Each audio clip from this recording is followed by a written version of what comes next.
Speaker चुनाव को लेकर क्या बन रहा सीन? परंपरा टूटेगी या कांग्रेस के ऑप्शन पर होगी बीजेपी सहमत? जेडीयू टीडीपी ने स्पीकर चुनाव पर क्लियर कर दिया स्टैंड। लोकसभा के पहले सत्र में स्पीकर का चुनाव होना है। स्पीकर चुनाव में इस बार आजादी के बाद से चली आ रही परंपरा टूट जाएगी या बीजेपी विपक्ष की मांग पर सहमत होगी? आपको बता दें कि लोकसभा स्पीकर का 26 जून को चुनाव होना है। स्पीकर चुनाव को लेकर सत्ताधारी भारतीय जनता पार्टी की अपनी रणनीति है, तो वहीं विपक्ष की अपनी शर्तें। विपक्ष डिप्टी स्पीकर का पद चाहता है और इस स्थिति में ही सत्ताधारी राष्ट्रीय जनतांत्रिक गठबंधन के नामित सदस्य के खिलाफ उम्मीदवार नहीं उतारने की बात कह रहा है। बात इसे लेकर भी हो रही है कि स्पीकर चुनाव सत्ता पक्ष और विपक्ष दोनों के लिए क्यों अहम है। आइए जानते हैं स्पीकर चुनाव अहम क्यों है। आपको बता दें कि लोकसभा स्पीकर का चुनाव पक्ष और विपक्ष दोनों के लिए ही अहम है। बीजेपी की रणनीति जहां स्पीकर चुनाव के जरिए ये संदेश देने की होगी कि एनडीए के सभी घटक दल मजबूती से साथ हैं और गठबंधन में किसी तरह का कोई विरोधाभास नहीं है। वहीं विपक्ष की रणनीति ये है कि स्पीकर चुनाव के बहाने सरकार को डिप्टी स्पीकर का पद उसे देने के लिए मजबूर किया जाए।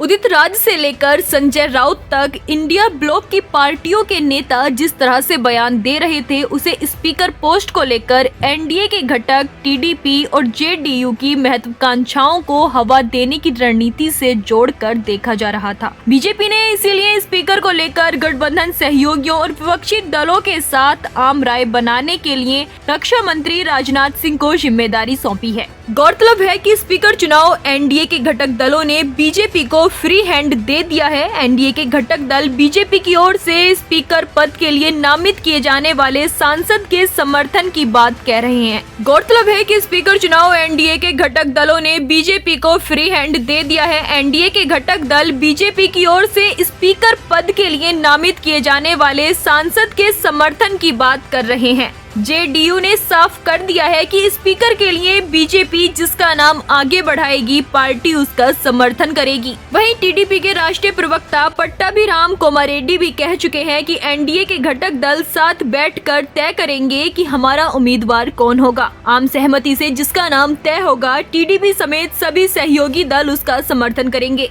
लोकसभा स्पीकर के चुनाव में अब 2 दिन का समय बचा है। सत्ताधारी एनडीए भी अगले स्पीकर के लिए अभी नाम तय नहीं कर पाई है। वहीं विपक्ष गठबंधन भी इस बात पर अड़ा है कि डिप्टी स्पीकर का पद नहीं दिया गया तो वे दोनों ही पदों के लिए उम्मीदवार उतारेंगे। सत्ता पक्ष का रुख देखकर ये कहा जा रहा है कि एनडीए विपक्ष को डिप्टी स्पीकर देने के मूड में नजर नहीं आ रहा। स्पीकर पद मांगती रही टीडीपी को डिप्टी स्पीकर का पद दिए जाने के कयास भी सियासी गलियारों में तैर रहे हैं। कहा जा रहा है कि बीजेपी स्पीकर का पद अपने पास रखेगी। राज्यसभा में उप सभापति का पद पहले से ही जेडीयू के पास है। अगर ऐसा सीन बनता है कि लोकसभा स्पीकर के लिए विपक्ष भी उम्मीदवार उतार दे तो ऐसा पहली बार होगा जब इस पद के लिए चुनाव की नौबत आएगी। ऐसा हुआ तो आम सहमति से स्पीकर चुनने की अब तक चली आ रही परंपरा भी टूट जाएगी। आजादी के बाद से अब तक लोकसभा स्पीकर और डिप्टी स्पीकर का चयन सर्वसम्मति से होता रहा है।